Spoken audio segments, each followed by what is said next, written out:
Kam vispār ir nepieciešams deglis? Tas ir tiem, kuri ir noguruši kurināt ar malku, celties naktī, piemest malku, celties no rīta mitrumā un atgriezties mitrā mājā, kad jums ir +19 un ir augsti, bet gulēt jāiet karstumā, kad ir +26.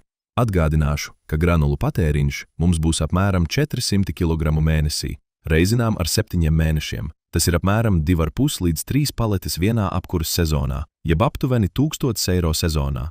Pie pašreizējās cenas tas ir aptuveni 300 līdz 350 eiro par paleti. Tāpat mēs šeit uzstādījām plauktiņus. Šajā katlā ar 5 sekcijām ietilpst 4 plauktiņi. Tie ļauj ietaupīt līdz 25% granulu.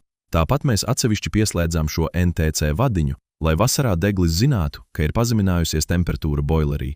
Saimnieks to uzstādīja, lai saudzētu sievu, lai viņai nebūtu tik grūti un lai bērni neslimotu. Un beidzot, lai temperatūra būtu +22 grādi un nebūtu jānes malka no turienes, no šķūņa.